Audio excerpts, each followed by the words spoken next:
Hello everyone, I am Preeti Bodke, an intern at the Spark Foundation doing graduate rotational internship program in data science and business analytics from the batch September 2021. Today I am going to present you the second task of an internship, which is predicting the outcome using unsupervised machine learning algorithm. The problem statement here is predict the optimal number of clusters and represent it visually. We will be using k-means clustering and hierarchical clustering in terms to find the optimal number of clusters for the data set provided. Steps we have followed here are: 1. Importing the required libraries. 2. Importing the data set. 3. Exploring and understanding the data. 4. Finding the optimum number of clusters by k-means clustering. 5. Fitting the k-means clustering on the data set.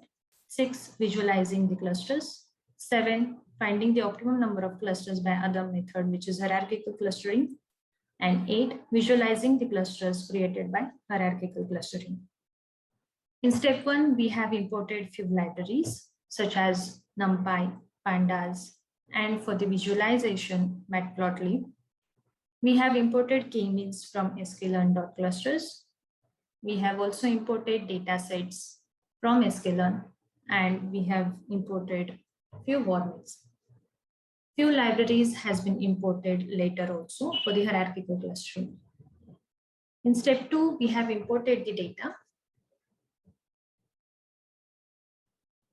With the help of .head function, we can read the data, or we can see the first 5 observations along with all the columns in the data.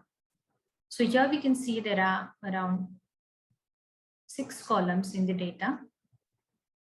First is index or ID.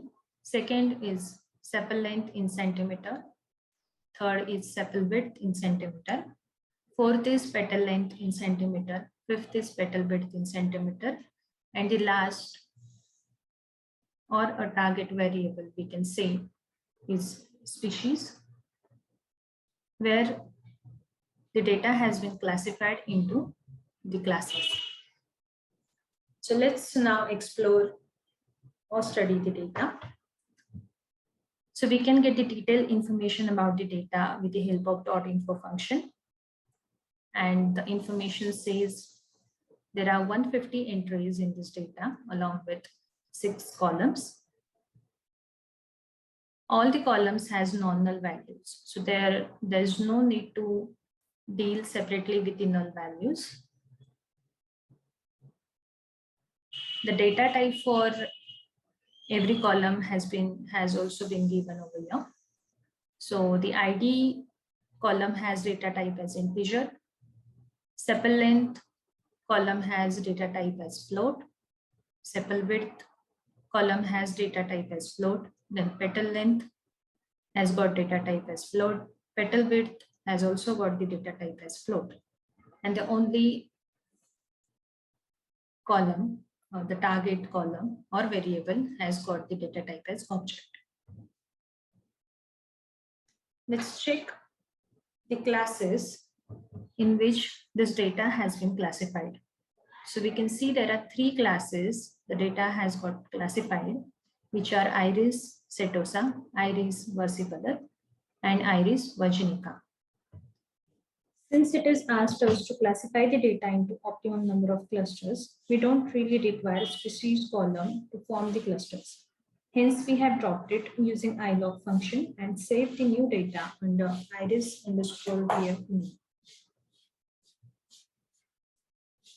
The new data we can see with the help of .head function, and we can see that the species column has been dropped. Now in step 4, we will be finding the optimum number of clusters by k-means method. Before clustering the data using k-means, we need to specify the number of clusters. In order to find the optimum number of clusters, there are various methods available, out of which we will be using ELBO method here. So calculating within the cluster sum of square, So here we have calculated within the cluster sum of squares.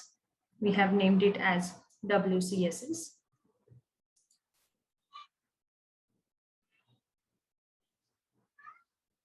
So let's look at the elbow method. The elbow method runs k-means clustering on the data set for a range of values, say from 1 to 10, and then for each value of k computes an average score for all the clusters.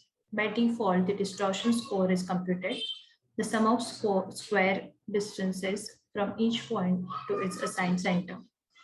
So here we have plotted the elbow curve. And as we can see in the graph above, the optimum number of clusters is where the elbow occurs.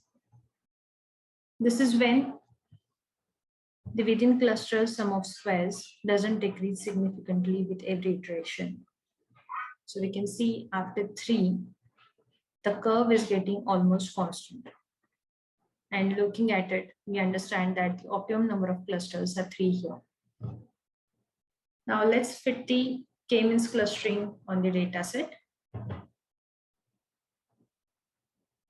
So after fitting the k-means clustering on the data set, we will be visualizing the clusters. So here we have given different colors to each cluster. So Iris setosa has been given red color, Iris versicolor has been given blue color, and Iris virginica has got green color. And the 3 dots here are representing the centroids of each cluster.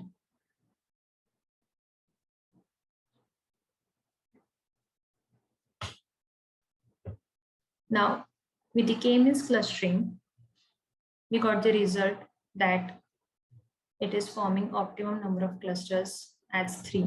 Now let's try to find the same thing with hierarchical clustering. Hierarchical clustering, also known as hierarchical cluster analysis. It's an algorithm that groups similar objects into groups called clusters. The endpoint is a set of clusters where each cluster is distinct from each other cluster. And the object within each cluster are broadly similar to each other. Finally, we summarize this process in the dendrogram. So a little brief about dendrogram. Dendrogram is a type of tree diagram showing hierarchical clustering, relationship between similar sets of data. So here we have imported, as discussed earlier, few libraries for the dendrogram and hierarchical clustering. That is scipy.clusters.hierarchy. Then from sklearn.cluster, we have imported agglomerative clustering and Seaborn for the visualization.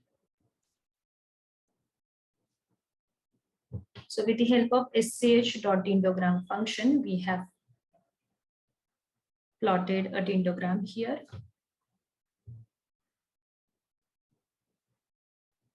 Now let's cut this dendrogram in between and check how many clusters we are getting by this method. So if we cut the dendrogram horizontally at 8 on the y-axis, you can clearly see that there are 3 clusters are getting formed even by the hierarchical clustering method. And here is the visualization. Here we have cut the dendrogram and the cluster 1 is getting formed here, cluster 2 is getting formed here, and cluster 3 is getting formed here. So at the end, we can say with the help of both the methods, we have found optimum number of clusters for the Iris dataset as 3. I hope you have enjoyed the presentation. Thank you so much.